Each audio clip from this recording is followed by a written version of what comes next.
सभी भगवत भक्तों को मेरा सादर नमस्कार अभिवादन। समय के सदगुरु लिविंग स्पिरिचुअल मास्टर क्या सेकेंड एपिसोड आज हम यहाँ पर चर्चा कर रहे हैं। पहले एपिसोड में हम लोगों ने गुरु की आवश्यकता क्यों है, why we need a spiritual master, इस पर थोड़ी बहुत चर्चा की थी। उस चर्चा को आज हम जारी रखेंगे कि जीवन में स्पिरिचुअल मास्टर क्यों चाहिए, हमें एक आध्यात्मिक सदगुरु की आवश्यकता क्यों है। वह जब तक हमें नहीं मिलेगा, क्योंकि सज्जनों जो आध्यात्मिक रियल सदगुरु होता है उसकी कथनी और करनी में समानता होती है। वो जो कहता है वह करता है, जो करता वह कहता है। हंस जी महाराज से एक बार किसी एक सेवक को उन्होंने महात्मा के वस्त्र प्रदान किए, कहा जाके तू सत्संग कर। उसने कहा महाराज जी मैंने कभी कुछ सुनाया ही नहीं, मैंने तो केवल आश्रम में सेवा की है, मैं कैसे सत्संग सुनाऊंगा। वो कहने लगे तू भगवान के नाम का सुमिरन करता है कि नहीं करता है, मेडिटेशन करता है कि नहीं करता है। बोले जी वो तो आपकी कृपा से करता हूँ। तो बोले क्या है, जो कर रहा है उसको कहना है और जो कहते हो उसको करना है, इसी का नाम तो सत्संग है। तो जो कर रहा है उसको सुना देना कि भाई ये करना है, और जो सुना रहा है उसको तो करते रहना, ये तो सत्संग है। तो सज्जनों कहने का मतलब कथनी और करनी में समानता होनी चाहिए। आज हमने धर्म को क्या बना लिया है, कथनी कुछ करनी कुछ। कहा कथनी मीठी खांड से, करनी विष की लोए, कथनी छोड़ करनी करे तो विषय अमृत होए। बहुत मीठी मीठी कथनी, बड़ी बड़ी बातें अध्यात्म की हम कर लेते हैं, पर उसको अपने जीवन में प्रैक्टिकल नहीं उतारते हैं तो कहते वह बेकार हो जाता है। तभी कहा 1 ounce of practical is worth 1000 tons of theoretical. थोड़ा सा किया हुआ भी बहुत ज़्यादा कहने से भी ज़्यादा इफेक्टिव होता है। ये बात एक कथा भी, एक दृष्टांत भी हमारे सामने है कि महात्मा गांधी जी के पास एक बूढ़ी माँ अपने पोते को लेकर गई। अहमदाबाद से साबरमती आश्रम करीब 15 किलोमीटर पड़ता है। तो वह बेचारी पैदल, उस समय तो गाड़ियों का समय नहीं था, पैदल लेकर के अपने पोते गई कि बापू ये मेरा पोता बहुत मीठा खाता है, ज़रा इसको समझा दो। बापू ने कहा भाई आज तो मैं नहीं समझा पाऊँगा, इसको अगले हफ्ते लेने के आना, तब मैं इसको समझा दूंगा और इसका मीठा खाना छुड़वा दूंगा। वो बेचारी बुढ़िया एक हफ्ते बाद फिर लेके गई। कितनी दूर जाना और कितनी दूर आना। बापू ने उस लड़के को, पोते को बिठाया उसके और समझाया कि देख मीठा ज़्यादा नहीं खाना चाहिए, मीठा खाने से दांत जल्दी गिरेंगे, पेट में कीड़े हो जाएंगे, लीवर तुम्हारी डैमेज हो जाएगी। ऐसे से बहुत सी बातें मीठे को लेकर समझाई। और उस पोते ने सारी बात सुनकर कहा बापू मैं तो समझ गया आपकी बात, आपसे मैं मीठा नहीं खाऊंगा, मैं मीठे को जितना ज़्यादा खाता था वह खाना मैं कम कर दूंगा। और गांधी जी भी संतुष्ट हो गए, वह पोता भी संतुष्ट हो गया, पर बुढ़िया माँ संतुष्ट नहीं हुई। उसने कहा बापू मुझे ये बात जमी नहीं। बोले क्यों? बोले इतना ही तो कहना समझाना था, उस दिन मैं लेके आए तो उसी दिन समझा देते, मुझे 2 बार इतनी दूर कष्ट क्यों करवाया, मुझे चक्कर क्यों कटवाया आपने, ये बात मेरी समझ में नहीं आई। बापू कहते बुढ़ी माँ बात कुछ और थी, मैं भी तो मीठा बहुत खाता था, अब मैं तो मीठा खाऊं और इसको समझाऊं तो मेरे अंदर वह सेल्फ कॉन्फिडेंस ही नहीं आएगी, मेरी बात का इसके ऊपर असर ही नहीं पड़ेगा। जब तुम मेरे पास आई तो मैंने निश्चय किया कि अब मैं मीठा बंद करता हूँ। बंद करने से मेरे अंदर वह जो एक डेवलप हुआ, कॉन्फिडेंस डेवलप हुआ, उसका असर अब तुम्हारे पोते पे हुआ, क्योंकि मैंने करके कहा इसलिए बात असर कर गई। अगर मैं केवल कथनी में रहता तो ये आज तुम्हारे पोते पे असर नहीं करती, इसलिए मैंने तुम्हें 2 बार बुलाया। तो सज्जनों हम जो भी कहते हैं उसको कथनी में उतारना चाहिए, नहीं तो क्या कहा है, कहते हैं करते नहीं, मुंह के बड़े लबार, तिनके मुंह काले होंगे साईं के दरबार। केवल कहे करे नहीं अपने जीवन में, तो क्या चीज़ है, उसका जीवन जो है वो अच्छा नहीं होता है। तो कल हम गायत्री, पहले एपिसोड में हम गायत्री मंत्र की चर्चा कर रहे थे कि हम गायत्री मंत्र जपते हैं, मुंह से कहते हैं, पर क्या हम करते भी हैं? आप कहोगे जी करना क्या है? लोग क्या कहते हैं कि हम समझते हैं कि भाई, हम मन में कल्पना करते हैं कि भाई हम ज्योति का ध्यान कर रहे हैं, पर सज्जनों ये नहीं है वास्तव में।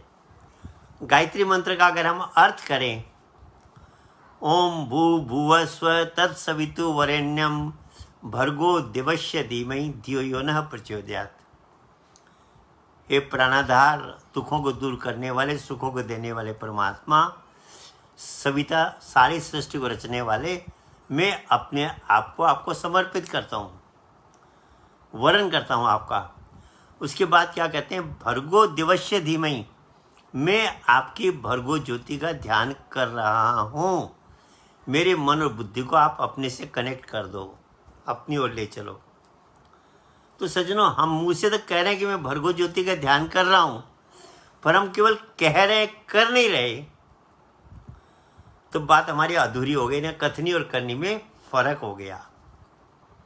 वेदों में जितने भी मंत्र हैं, आप किसी विद्वान से पूछेंगे तो विद्वान इस बात को बताते हैं कि हर मंत्र का एक मंत्र दृष्टा ऋषि था। मंत्र दृष्टा ऋषि का मतलब उसने पहले देखा, उसके बाद बोला। तो इस गायत्री मंत्र के मंत्र दृष्टा विश्वामित्र ऋषि थे।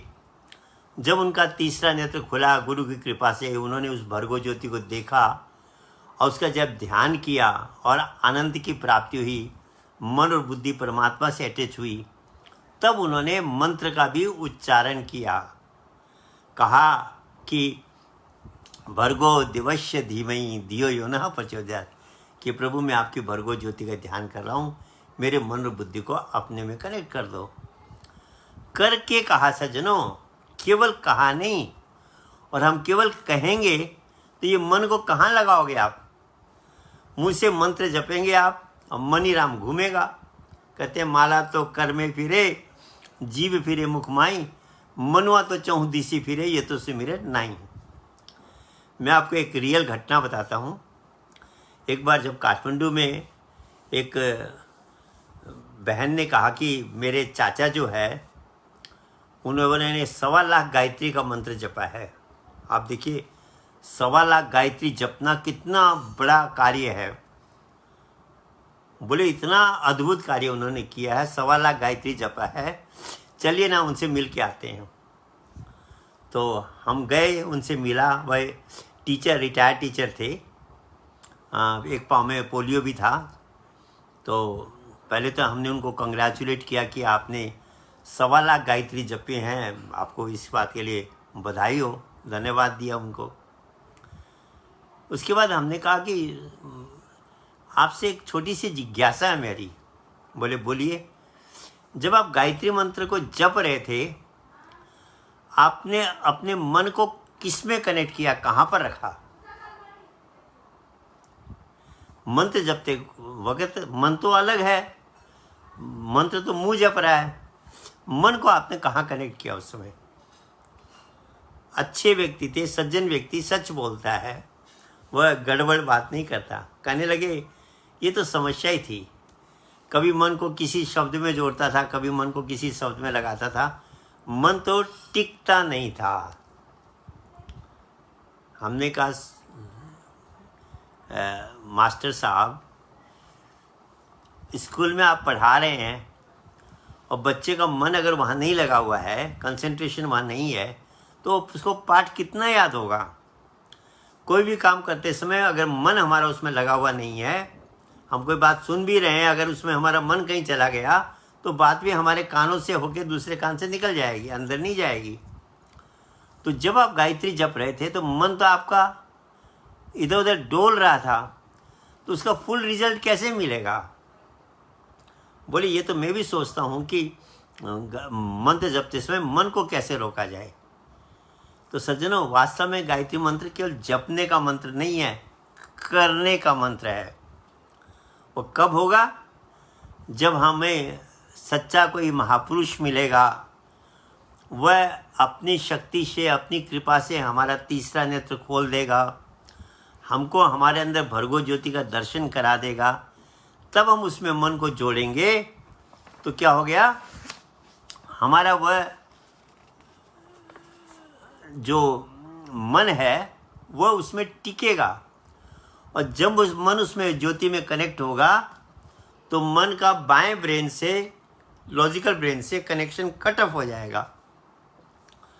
और जब ही जो ही कनेक्शन कट ऑफ होगा, थॉट आने बंद हो जाएंगे। जो हमारे अंदर थॉट्स आते हैं, संकल्प विकल्प आते हैं, अनेक तरह के विचार आते हैं, वो कब आते हैं? जब मन हमारे मस्तिष्क से, लॉजिकल ब्रेन से कनेक्ट होता है।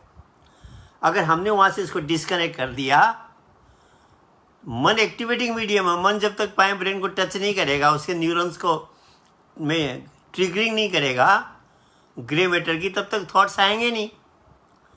थॉट तो तब क्रिएट होते हैं जब मन करेक्ट होता है इस ब्रेन रूपी कंप्यूटर से। जब मन को हमने डिटेच कर दिया, वहाँ से अलग करके उस ज्योति में लगा दिया, तो मन का कनेक्शन हट गया। तब ये जो मन है उस परमात्मा से लग गया, एनर्जी से कनेक्ट हो गया। तो हमारा जो ब्रेन का भी जो राइट ब्रेन है, वह भी उस कंप्यूटर से, कॉस्मिक सर्वर से कनेक्ट हो जाता है। तब ये हमारा मंत्र सही होता है। जो हम कह रहे हैं वह कर भी रहे हैं कि भर्गो देवस्य धीमहि धियो यो न प्रचोदयात्, कि मेरे मन बुद्धि को भी आपसे कनेक्ट कर दो। तब हमारा ब्रेन का जो राइट पोर्शन है, जो इंट्यूटिव पोर्शन है, वह ईश्वर से कनेक्ट होता है और हमें इंट्यूशंस हमारे लाइफ में आते हैं। तो गायत्री मंत्र प्रैक्टिकल करने की चीज़ है। पर कब होगा प्रैक्टिकल? जब हमको कोई स्पिरिचुअल मास्टर मिलेगा जो भगवान कृष्ण की तरह हमारी थर्ड आई को एक्टिवेट कर दे। कुछ लोग कहते हैं जी कोई टिप्स दे दो, हम थर्ड आई को एक्टिवेट कर लेंगे। बता दो क्या टिप्स है, हम थर्ड आई एक्टिवेट कर लेंगे।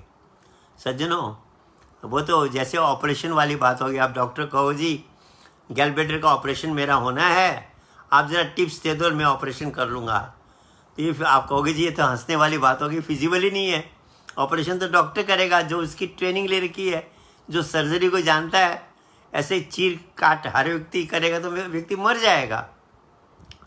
बिल्कुल यही बात अध्यात्म में भी है। वो जो थर्ड आई खोलने की बात है, ये तो प्रैक्टिकल प्रोसेस है। कोई टीवी वीडियो में कहते कि आप ऐसे करो आपकी थर्ड आई एक्टिवेट हो जाएगी, सज्जनों कभी नहीं होने का। ये वो भर्गो ज्योति कभी नहीं दिखेगी। हम कोई कहता है जी आप कल्पना करो कि अंदर ज्योति का, तो सज्जनों कल्पना तो कल्पना है। मैंने कल्पना कर लिया कि मैंने लड्डू खा लिए, तो क्या मेरा मुंह मीठा हो जाएगा? कल्पना अपनी जगह है, प्रैक्टिकल अपनी जगह है। तो थर्ड आई को एक्टिवेट करना पड़ता है। और ये हमारा इतिहास बताता है, शास्त्र बताते हैं कि उसके लिए गुरु की आवश्यकता होती है। गुरु शब्द का, जैसे मैंने कहा, गु माने अंधेरा, रू माने प्रकाश, जो वास्तव में हमारा तीसरा नेत्र खोल करके हमको पहले दिन ही ऑन द सेम मोमेंट उस ज्योति का दर्शन करा दे, वही गुरु है। जो गुरु कहता है कि तुम प्रैक्टिस करो, तुमको ज्योति बाद में दिखेगी, सज्जनों ऐसा नहीं होता है। इतिहास हमारे सामने है। भगवान कृष्ण ने अर्जुन को जब तीसरा नेत्र प्रदान किया, उसी समय अर्जुन कहता है मैं 1000 सूर्य के समान प्रकाश देख रहा हूँ। हनुमान को भगवान राम ने अनुभव कराया, विवेकानंद को रामकृष्ण परमहंस ने गया, भगवान बुद्ध ने आनंद को करवाया, जीसस क्राइस्ट ने अपने शिष्यों को कराया, गुरु नानक ने अपने भक्तों को कराया। वो कहते हैं जैसो चंदा उगवे सूर्य चढ़े 1000, एता चांदना होंदिया गुरु बिन घोर अंधार। इतना प्रकाश हमारे अंदर है उस एनर्जी का, पर कहते जब तक गुरु की प्राप्ति नहीं होगी तब तक अंधकार है। गुरु क्या करता है? तो कहते ज्ञानांजन सदगुरु दिया, अज्ञान अंधेर विनाश, हरि कृपाते संत भेटिया, नानक मन प्रकाश। कि जब मुझे कोई सच्चे संत मिले, सच्चे गुरु मिले, तो उन्होंने मुझे ज्ञान का नेत्र दे दिया, मतलब दिव्य नेत्र प्रदान कर दिया, और मेरे मन में, मेरे अंदर प्रकाश हो गया। मैं भर्गो ज्योति का दर्शन कर रहा हूँ। तो सज्जनों, गुरु का महत्व हमेशा है, इसलिए शास्त्रों में गुरु की बहुत महिमा गाई गई। वो कहते हैं, रामायण में क्या कहा तुलसीदास ने, बंदो गुरुपद कंज, बंदो गुरुपद कंज, कृपा सिंधु नर रूप हरि, महामोहतम पुंज, जासु वचन रवि करनी कर। कि मैं गुरु महाराज जी की वंदना करता हूँ, उनकी चरण कमलों की वंदना करता हूँ, जो कृपा के सागर है और नर रूप में हरि हैं। सज्जनों, कितनी बड़ी बात कही उन्होंने। हम हर एक को गुरु मान लेते हैं। गुरु वह है जो साक्षात भगवान का स्वरूप है। मतलब आप देखिए, एनर्जी के दो रूप होते हैं। अगर हम साइंटिफिकली समझने की कोशिश करें, साइंस में हम कहते हैं किनेटिक एनर्जी और एक हम कहते हैं पोटेंशियल एनर्जी। मोशन में जो एनर्जी होती है उसको किनेटिक एनर्जी कहा जाता है, और जो एनर्जी जो स्थिर रूप में होती है, स्टेशनरी होती है, उसको हम पोटेंशियल एनर्जी कहते हैं। तो जो भगवान सर्वव्यापक है, हमारे अंदर है, वह किनेटिक एनर्जी के फॉर्म में है, जिसको सिंपल भाषा में हम अक्षर ब्रह्म, भगवान का नाम, शब्द ब्रह्म, होली नेम, वर्ड इत्यादि से संबोधित करते हैं। साइंस के भाषा में हम उसको कहते हैं प्राइमोर्डियल वाइब्रेशन। वाइब्रेशन का मतलब मूविंग, वाइब्रेशन का मतलब होता है स्पंदन, कोई चीज़ हिल रही है। तो वह प्राइमोर्डियल वाइब्रेशन कण कण में व्यापक है। एटम के अंदर इलेक्ट्रॉन्स को घुमा रहा है, बाहर सूर्य के चारों तरफ इलेक्ट्रॉन्स को घुमा रहा है, सारी नेबुलाई, सारे ब्रह्मांड को वह मूवमेंट दे रहा है, और हमारे अंदर श्वासों को मूवमेंट दे रहा है। तो वह किनेटिक फॉर्म में है। वह जो ईश्वर है, जिसको हमने प्राप्त करना है, जिसमें अपने मन को जोड़ना है, वह वाइब्रेशन के रूप में, अक्षय ब्रह्म के रूप में, प्राइमोर्डियल वाइब्रेशन के रूप में है। तो वह हो गया निर्गुण स्वरूप, किनेटिक फॉर्म। वही शक्ति जब शरीर धारण करती है, अर्थात किसी शरीर में प्रकट होती है, तो वह उसका पोटेंशियल फॉर्म हो गया। तभी का सब घट मेरा साइया, सुनी सेज न कोई, बलिहारी वह घट की जागट प्रकट होए। तो गुरु वह है जो सगुण में ब्रह्म स्वरूप बन गया है, जिसमें और भगवान में कोई अंतर नहीं रह गया। अंतर इतना हो गया कि अंदर भगवान निराकार रूप में है, वह साकार रूप में है। अंदर किनेटिक फॉर्म में है, वह पोटेंशियल फॉर्म में है। इसलिए भगवान कृष्ण कहते हैं, अर्जुन, जो लोग मुझे मनुष्य समझते हैं वो मूर्ख हैं, वह ज्ञानी है, वह मेरे वास्तविकता को नहीं जानते। तो वह ऐसा महापुरुष जिसने उस एनलाइटनमेंट की अवस्था को प्राप्त कर रखा है, जो स्वयं सगुण रूप में भगवान का स्वरूप है, उसको लिए कहा गया कि बंदो गुरुपद कंज, कृपा सिंधु नर रूप हरि। सज्जनों, आजकल जो जिन जैसे गुरु हम देखते हैं, बड़े बड़े लेक्चर, बड़े बड़ी स्पीच, बड़े बड़े फिलोसॉफी सुनाने वाले, और हम मुग्ध हो जाते हैं, बोले अरे क्या बढ़िया सुना दिया, ये तो यही हमारे गुरु महाराज है। सज्जनों, ऐसा नहीं है। एक अनपढ़ भी गुरु बन सकता है, एक गंवार भी गुरु बन सकता है, बिल्कुल नहीं पढ़ा लिखा हो, कुछ नहीं जानता हो, वह भी गुरु बन सकता है। हमारे सामने उदाहरण भी है। रामकृष्ण परमहंस कहाँ पढ़े लिखे थे, और गुरु किसके बने? बहुत बड़े विद्वान, फिलोसोफर, इंटेलेक्चुअल स्वामी विवेकानंद के गुरु बने। और जब विवेकानंद से पूछा गया और कहा गया, भाई आपके गुरु तो अनपढ़ है, आप तो इतने अच्छे स्पीच देते हो, आप तो महान हो, तब वो कहते हैं, अरे मेरी तुलना मेरे गुरु महाराज से मत करो। मेरे गुरु महाराज मेरे जैसे लाखों विवेकानंद बना सकते हैं, पर लाखों विवेकानंद एक गुरु रामकृष्ण परमहंस को नहीं बना सकते। गुरु महाराज होते हैं, वह साक्षात ईश्वर स्वरूप है। इसलिए सज्जनों, वैसा गुरु हमको ढूंढना पड़ेगा और ऐसे गुरु महाराज हर युग में होते हैं। ये युग कभी उनसे खाली नहीं हुआ। शरीर जरूर उनका अलग अलग शरीर में प्रकट होते हैं, शरीर का अंतर हो सकता है, पर हर युग में एनलाइटेंड महापुरुष होता है।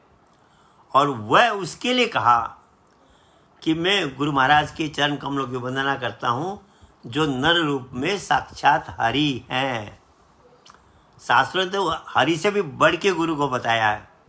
कहते गुरु गोविंद दो खड़े काकी लागू पाए, बलिहारी गुरु आपकी जो दियो गोविंद बताए।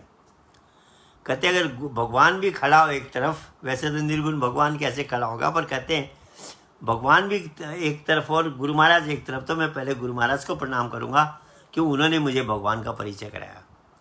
सजोबाई कहती है हरि को तजूं पर गुरु ना बिसारूं, हरि सम मैं ना गुरु को निहारूं।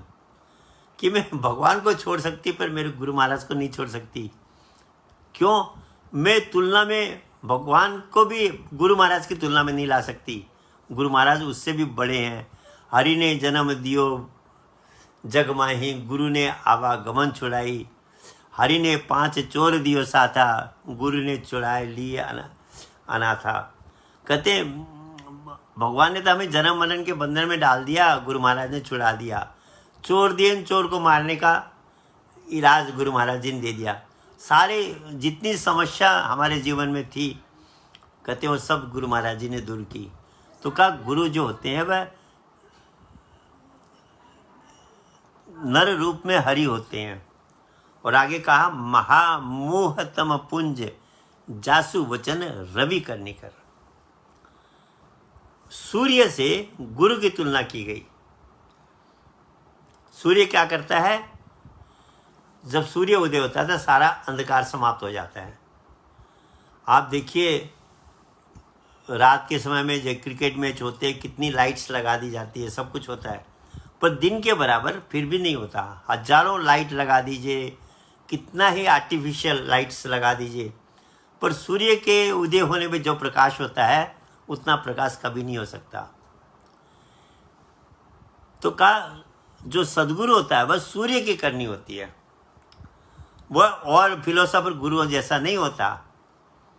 तभी कहा कि सब धरती कागज करूं, लेखनी सब बन राय, 7 समुद्र शाही करूं, गुरु गुण लिखा न जाए।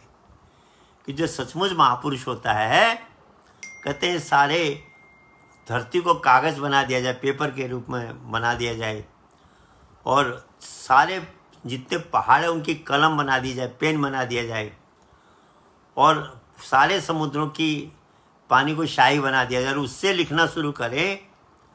आप सोचो कितना लिखा जा सकता है, तब भी बोले गुरु की महिमा पूरी नहीं हो सकती। ऐसे गुरु महाराज को प्राप्त करना है। हम छोटे मोटे लेक्चर देने वाले, बहुत से वो करने वालों को हम कह देते अरे ये तो इनसे बड़ा कौन गुरु हो सकता है। ऐसा नहीं समझ लो।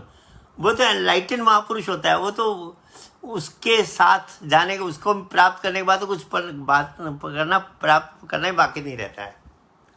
जैसे सूर्य के मिलने के बाद सारे अंधकार समाप्त हो जाता है, ऐसे सच्चे गुरु को मिलने के बाद में सारी शंकाएं समाप्त हो जाती है जी, सारे क्वेश्चंस क्लियर हो जाते हैं, सारी समस्याओं का निदान मिलने लगता है, जीवन परफेक्शन की ओर जाने लगता है। तो कहा महामोहतम पुंज, ये मोह रूपी जो अंधकार है, जो सबसे बड़ा समस्या है, व्यक्ति मोह से जितना ग्रसित होता है, रामायण में कहा मोह सकल व्याधिन कर मूला, सारी समस्याओं का जड़ मोह है। वो मोह जो है, मोह रूपी अंधकार को कहते हैं, वह रवि की करनी करते हैं। सूर्य जैसे अंधकार को समाप्त करके प्रकाश कर देता है, ऐसे जब सच्चे गुरु महाराज मिलते हैं तो अंदर का मोह भी समाप्त करते हैं। सारे ये जितने काम चोर है, इन सबको समाप्त करने का फॉर्मूला दे देते हैं। कहते हैं गुरु ने दीनी अमृत नाम जड़ी, काटे से काटत नाही, जाले से जरत नाही, निसी दिन रहत हरी, 5 नाग 25 नागनी, सुंगत तुरंत मरी, मेरे गुरु ने दीनी अमृत नाम जड़ी। वो ऐसा फॉर्मूला देते हैं कि 5 नाक, इन 5 विकारों को 5 नाक कहा गया और 5 इंद्रियों के द्वारा ये मैनिफेस्ट होते हैं, कर्म इंद्रियों के द्वारा। तो 5 को 5 से गुना करा तो 25 हो गए। तो कहते 5 नाग 25 नागिनी सुंगत तुरंत मरी। वो नाम से, जब नाम से ये मन जुड़ जाएगा तो मन के अंदर जितने विकार है ये सब समाप्त हो जाएंगे। पर कब होगा? जब सच्चे सदगुरु महाराज मिलेंगे। उनके प्राप्त होने के बाद हमारे जीवन में सूर्य की करनी हो जाएगी। और क्या सूर्य दूसरा काम क्या करता है? सूर्य जीवन प्रदान करता है। आपने देखा होगा, कहते भाई पेड़ ज़्यादा लगाओ, हरियाली ज़्यादा रखो।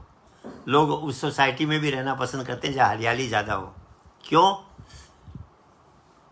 सूर्य की जब किरणें पड़ती है तो एक क्लोरोफिल नाम का हरा पदार्थ होता है प्लांट्स के अंदर, जो ग्रीनरी हम देखते हैं। जब सूर्य की किरण उस पर पड़ती है तो वह कार्बन डाइऑक्साइड को ऑक्सीजन में चेंज करने का कार्य करता है। आज देखिए ये कोरोना फैला हुआ है और इस कोरोना में व्यक्ति के लंग्स इफेक्ट होती है और ऑक्सीजन की मात्रा उसके शरीर में कम हो जाती है। ऑक्सीजन का आना जाना, ऑक्सीमीटर से जब देखते हैं भाई इसमें ऑक्सीजन कम हो गई तो ऑक्सीजन सिलेंडर से उसको आर्टिफिशियल ऑक्सीजन देते हैं। और अभी बीच में जब ऑक्सीजन की शॉर्टेज हो गई थी, कितने लोग ऑक्सीजन नहीं मिलने का कारण उनका प्राणांत हो गया। कितनी बहुमूल्य चीज़ ऑक्सीजन है। तो कहते वो ऑक्सीजन, नेचुरल ऑक्सीजन कब प्राप्त होती है?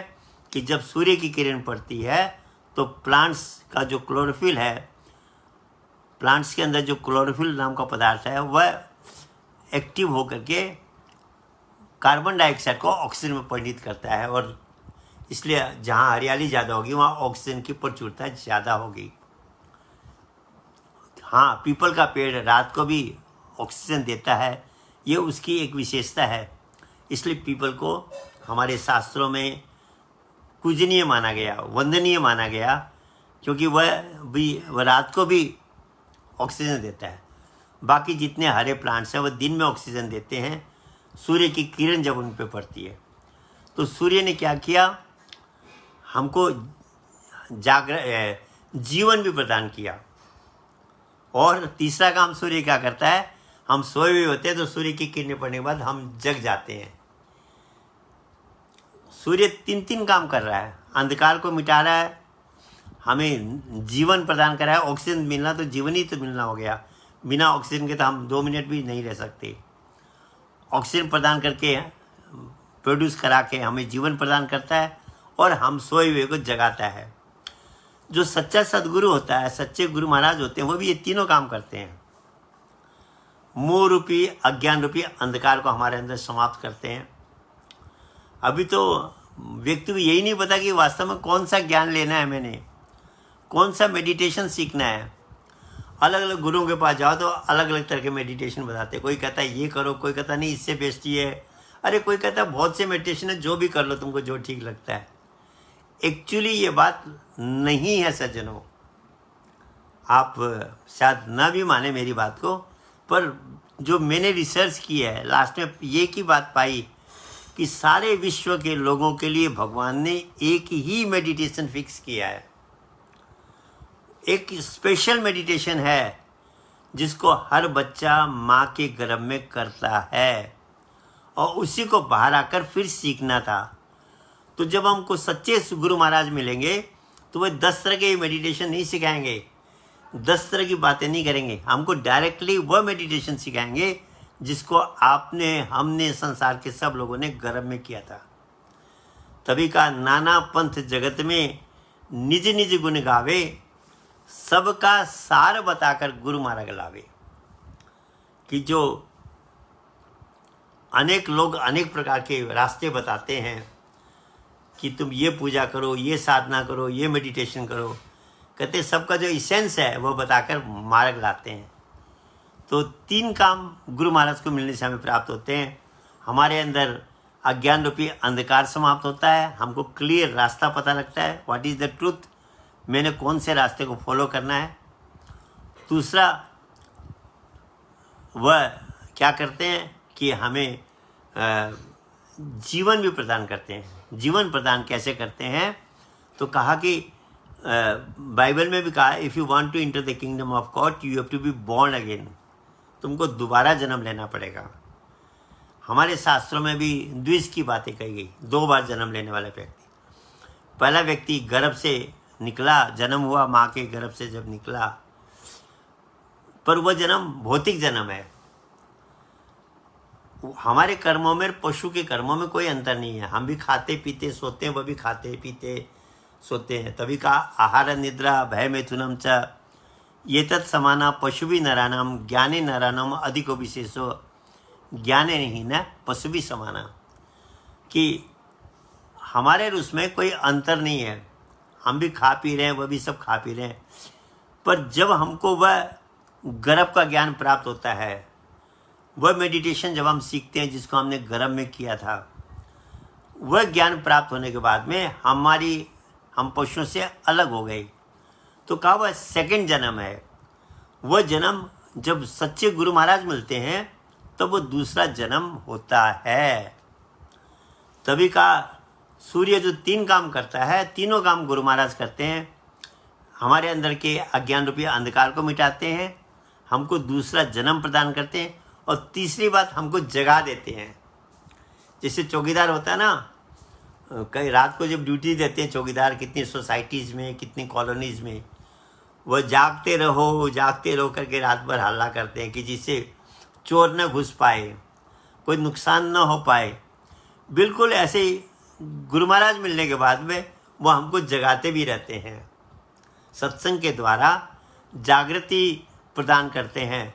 तो तभी उनकी तुलना सूर्य के साथ की गई कि महामोहतम पुंज जासु वचन रवि करनी कर, कि वो रवि की करनी करते हैं।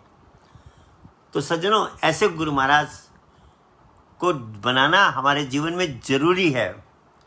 और यही भगवान विष्णु नारद की कथा आती है, जिसको हम अगले प्रसंग में करेंगे, कि नारद जी बहुत बड़े विद्वान थे, तो वो सोचते थे मुझे गुरु बनाने की आवश्यकता है। तो उस चर्चा को हम नेक्स्ट एपिसोड में करेंगे। समय हो गया है। सबको मेरा धन्यवाद। नमस्कार।